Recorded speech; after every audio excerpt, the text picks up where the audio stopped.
Your body is speaking to you. A whisper, a faint signal you dismiss every single day. But what if that whisper is a warning from your very core? Stay until the end, because the final way to understand these signals is the most important lesson you can learn for your health, for your entire life. Heart's purpose. We often think of the body as a machine, a collection of parts that can be fixed, replaced, or upgraded. But this is a limited perspective. A machine has no consciousness. It has no deeper purpose. A more useful way to see our physical form is to view it as a temple. This temple has been given to us for the duration of our life. It is the only one we will ever have. It is not just a structure of flesh and bone. It is the vessel through which we experience the world, the container for our mind, our awareness, our spirit.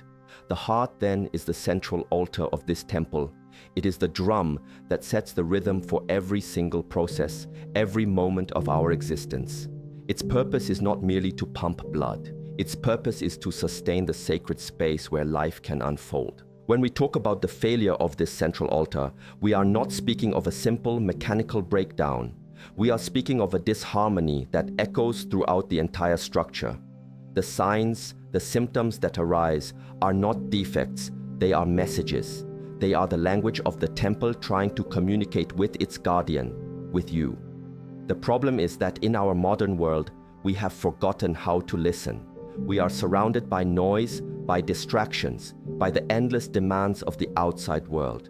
This external noise makes it almost impossible to hear the subtle, quiet language of our own inner world, the language of our body. So we ignore the gentle messages. We tell ourselves we are just tired, just stressed, just getting older.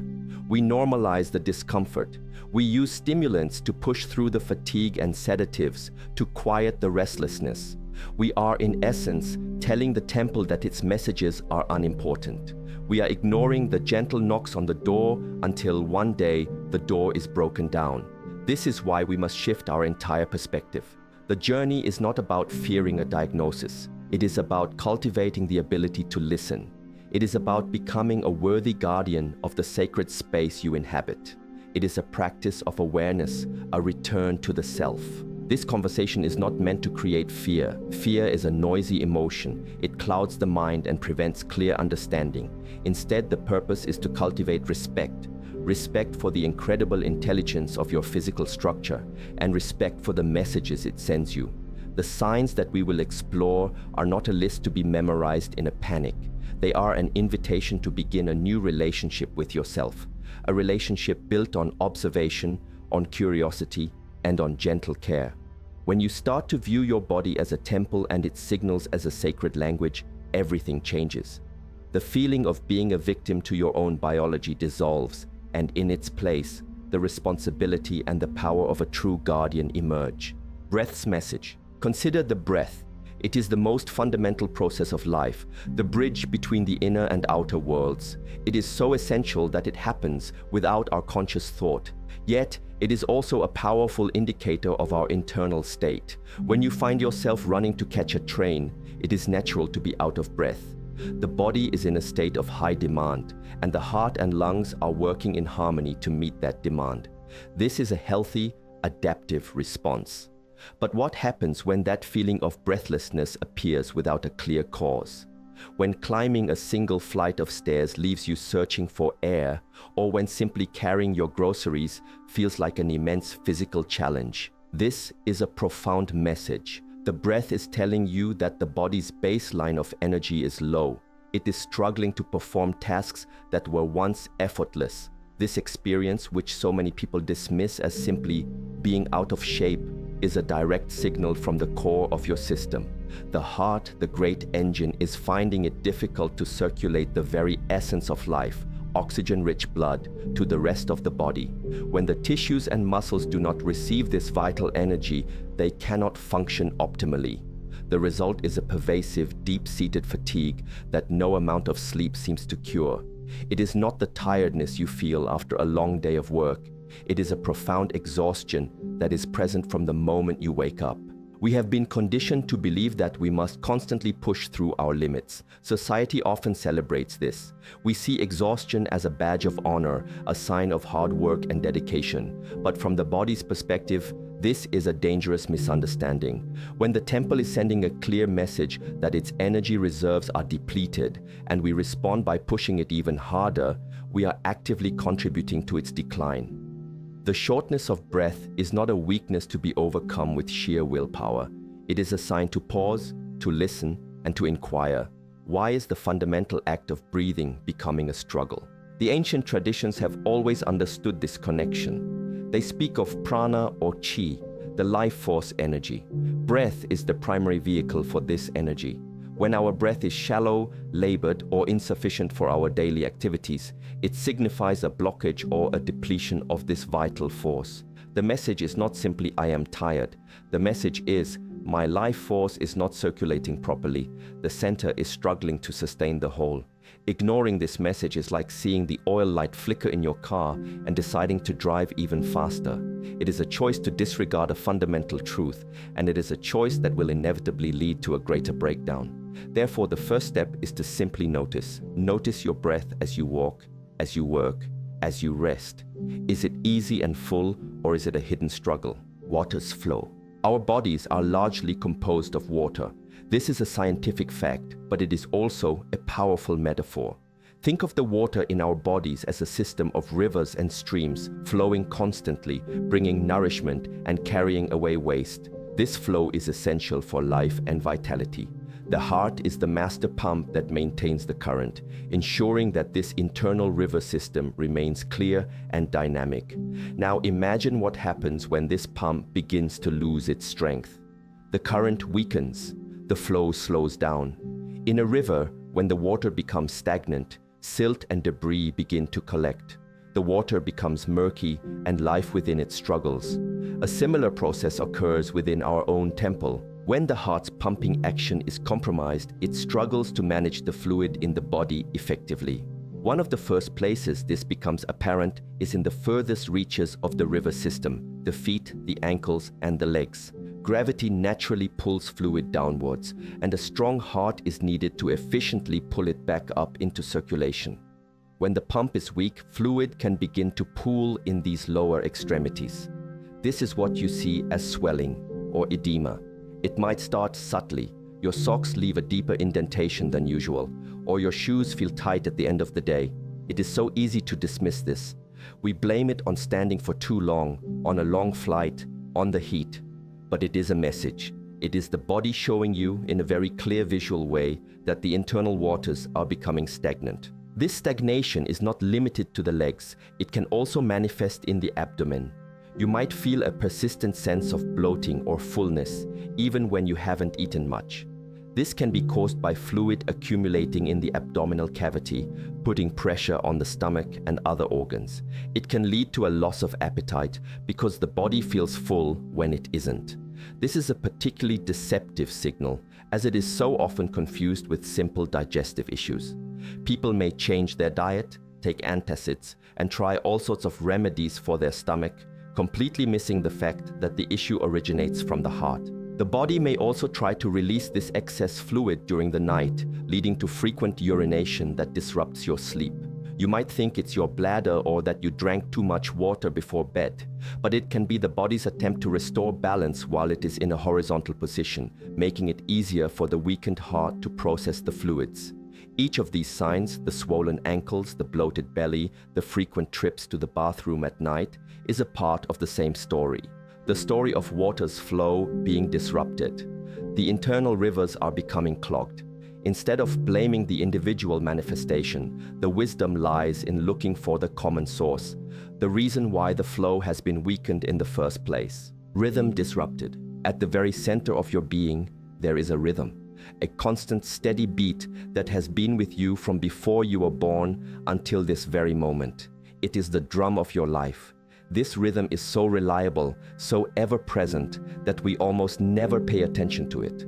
We take it for granted, but its steadiness is a profound indicator of the harmony and balance within our entire system. When this rhythm is disrupted, It is one of the most direct and alarming messages the body can send. It is a sign that the conductor of the orchestra is faltering and the entire symphony of our biology is at risk of falling into chaos. This disruption can manifest in several ways. You might experience what is called a palpitation. It can feel like a fluttering in your chest, like a bird trapped inside your ribs. Or it may feel like a skipped beat, a sudden pause that is immediately followed by a hard, thumping beat to compensate. For many, this is a frightening experience.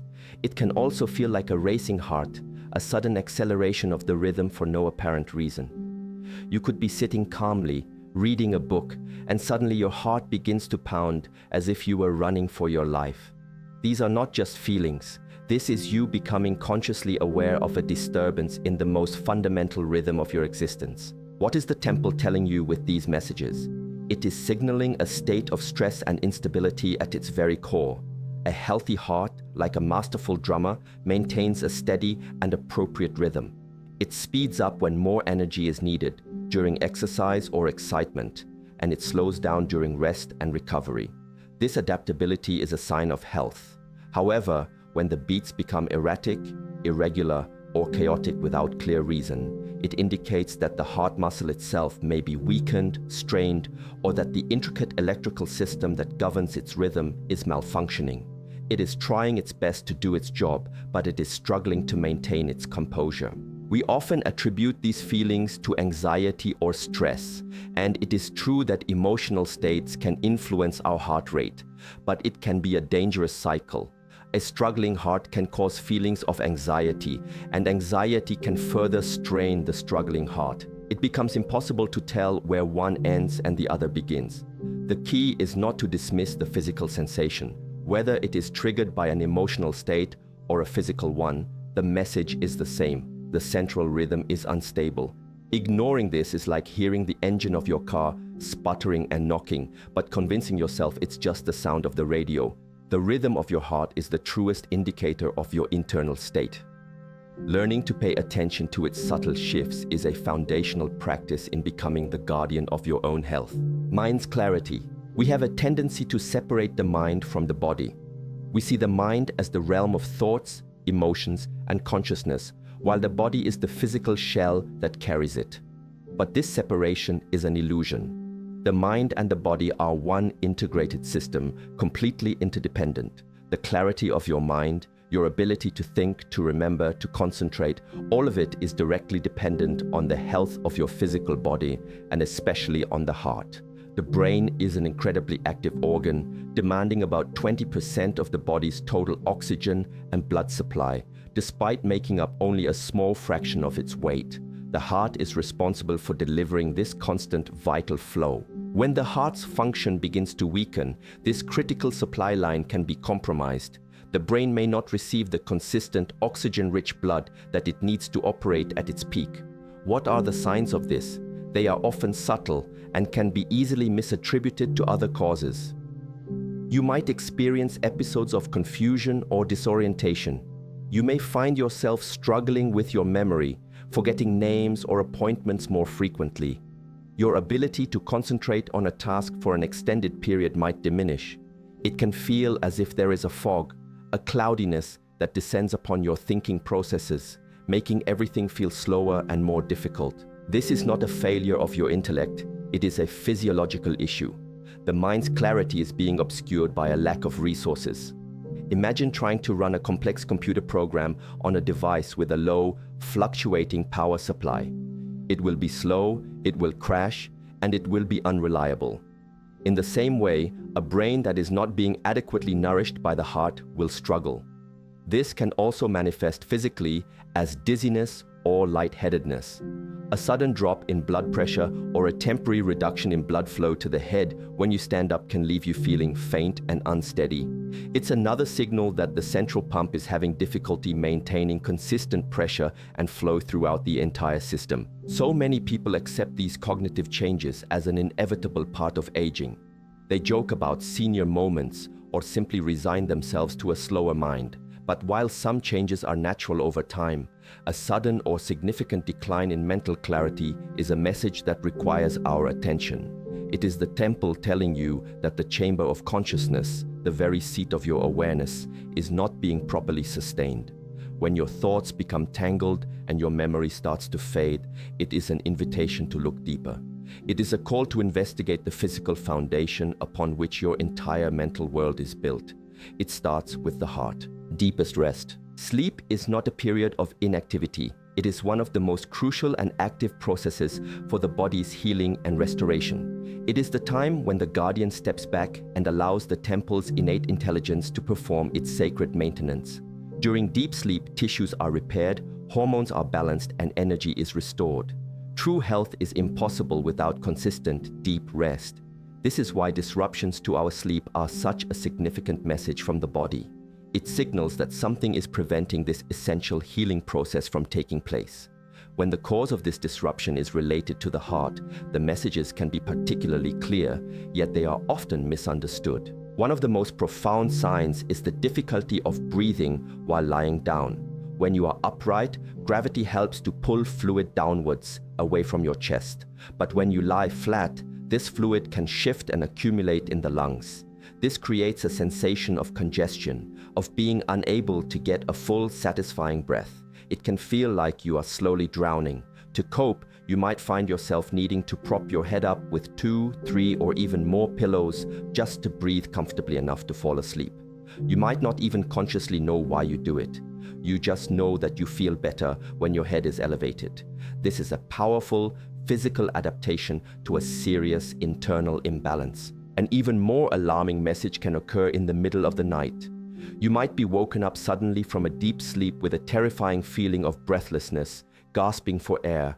This experience, often accompanied by coughing or wheezing, is the body's emergency alarm system. The lungs have become so congested with fluid while you are lying down that your oxygen levels have dropped, forcing a sudden, panicked awakening to restore proper breathing. It is an incredibly distressing experience, and people often attribute it to nightmares or asthma. But it can be a direct result of the heart's inability to manage the body's fluid balance, especially during the vulnerable state of sleep.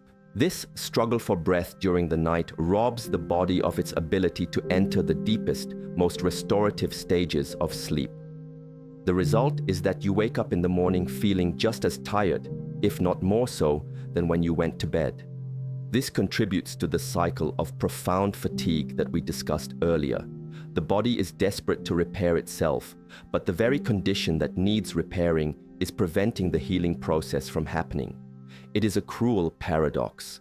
When your rest is no longer restful, when the night becomes a struggle for breath instead of a time of peace, the temple is sending one of its loudest and most urgent messages. It is a sign that the central foundation is so compromised that it is disrupting the very process of life's renewal. Listening within. We have journeyed through the many ways our body communicates. We have spoken of the breath, the flow of water, the rhythm of the heart, the clarity of the mind, and the sanctity of rest.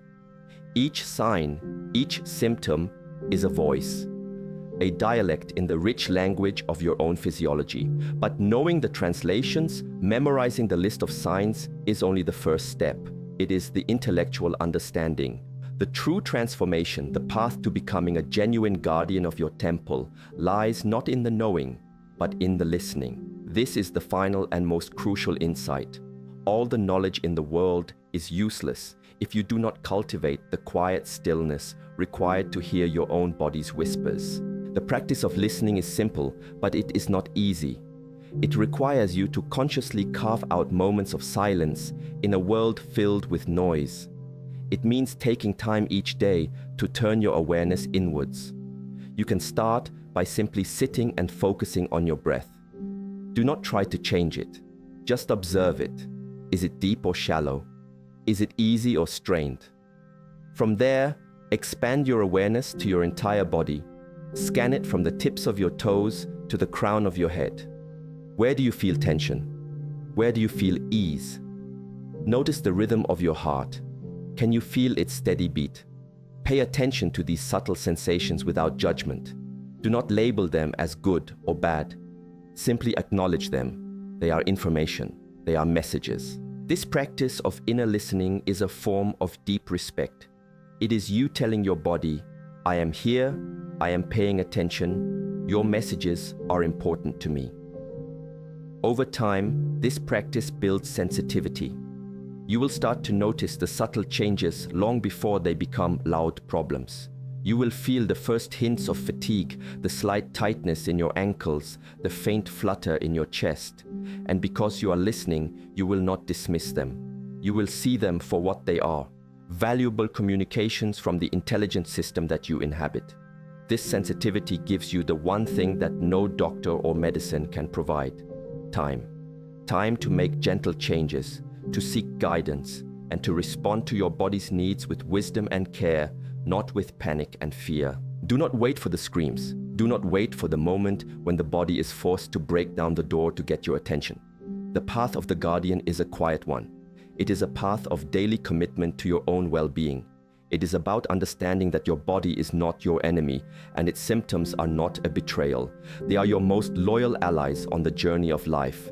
They are the guardians of your guardian. Learn their language, honor their messages, and you will transform your relationship with your health, with yourself, and with your time in this precious, sacred temple. The true journey is not one of fighting disease, but of cultivating a deep and unshakable harmony within. It begins now with a single quiet breath and a simple willingness to finally listen to the wisdom that has been inside of you all along. I've been propping my head up on 3 pillows to sleep for years and just thought it was a weird quirk. I wake up exhausted every single day. The way you describe the body as a temple and its signs as a language, it just clicked. It's not about fear, it's about respect. I feel like I've been ignoring a close friend who has been trying to talk to me for a decade. Thank you. This is the wake-up call I needed. Time to start listening.